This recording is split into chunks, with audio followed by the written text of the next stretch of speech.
Hello everyone, welcome to our presentation on leveraging measures of central tendency and dispersion. In this video, we will see how the measures of central tendency plays a crucial role in analyzing the data set through which we can take the insights and provide it to our stakeholders. So the players or the team which has contributed towards the presentation is here. Now we will see what is the context of this presentation. First of all, we will deal with the variation, that is, what is the contribution of variation among the dataset. Then we will use how the coefficient of variation plays an important role towards the analysis. Then we will see the contributions of mean, median and modes towards our dataset. And then finally we will conclude what we have studied and the references.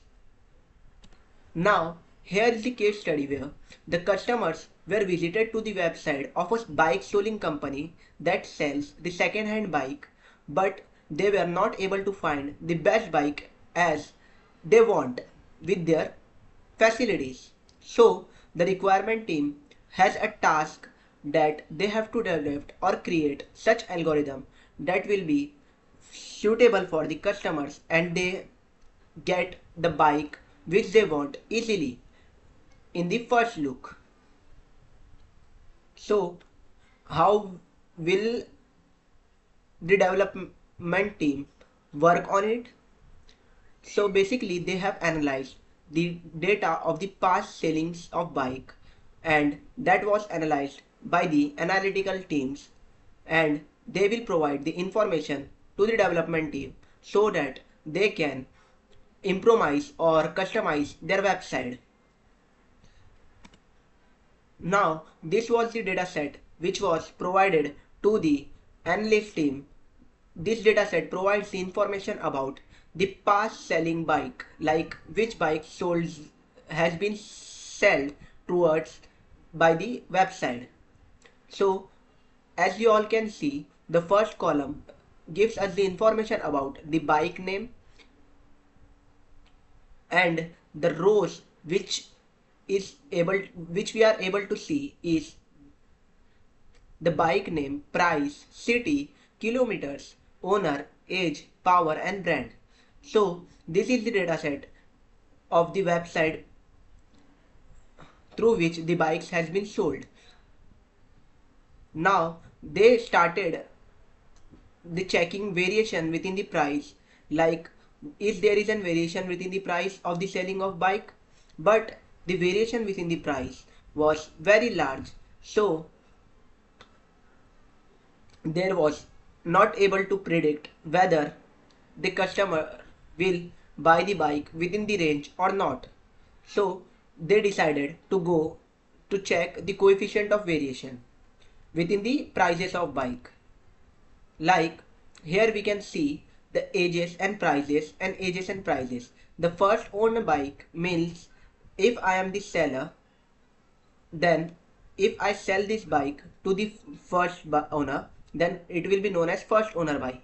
But if the first owner has been sold the bike to the second owner and the second owner sell this bike to the another, then there is a two transitional way which occurs within the interval, so it is known as the second owned bike.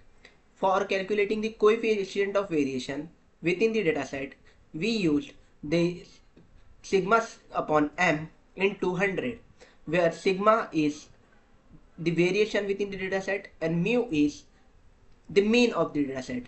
So what we conclude, the coefficient of variation in the first owned bike is 35% and in second owned bike is 62%. So we all can see the first owned bike is more preferable to the customers, so they will give the information about the first owned bike prior, and the second owned bike shows the 62% of variation. That means at the same bike there is more variation towards the sales, so they will not prefer to buy the second owned bike. Now there was another major issue which was faced by the website. Like, firstly, the mean of the prices was calculated on the basis of individual series, but that was not the accurate way for the calculation, because most of the bikes are ranged within the interval, like the low ranged bike, middle aged bike, or high ranged bike. So the algorithm was completely based upon the calculating the mean of the bike on the individual series, but after analysis they have calculated the mean on the basis of continuous series. That has provided the best information about the dataset. Like, most of the bikes which have been sold belongs to the range of 31,583. So this was an insight which was given by analytics team to the algorithm team. Now we will see how the ages of bike plays an important role for the analysis. Now we will use the mode concept for understanding why the bikes was not solding towards the website in spite the customers were visiting. Here we can see the most of the bikes which has been sold belongs to the interval of 4.1 to 7.2 ages. Like, people are more preferring to buy which are belonging to the age interval of 4.1 to 7.2. So we have to provide the information about this bike to more about this age, so that the chances of buying the customers will be increased. So the median age bikes is 7.88 years.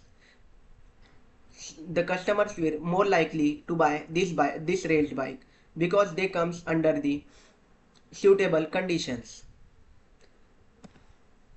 Now we will see how the bike brand has contributed their sales. Here we can see the Bajaj has contributed most sales towards the bike because Bajaj satisfied all the conditions, that is, the coefficient of variation within the first owned and the second owned bike was comparatively less, and the mean, that is the average bike price on the website of the Bajaj companies lies within the range of 37,000, and the middle age bike was morely present in the website. So Bajaj has contributed most amount of sales of the company. This is the conclusion which we can see here. They provide more range of bike within the range of 30 to 40,000. This was the information given by analytical teams to the developer teams. The second information which was given by the analytical team to the development team was the middle age bike are more effective as compared with the price, and the Bajaj is the leading ones which satisfies all the conditions. Here we have utilized the measures of central tendency and its uses through our application. This is the references which we have gone through, and we have also utilized some Power BI or Power software like R programming, Microsoft SQL and Power BI. So this was our short presentation. Thank you for listening our presentation.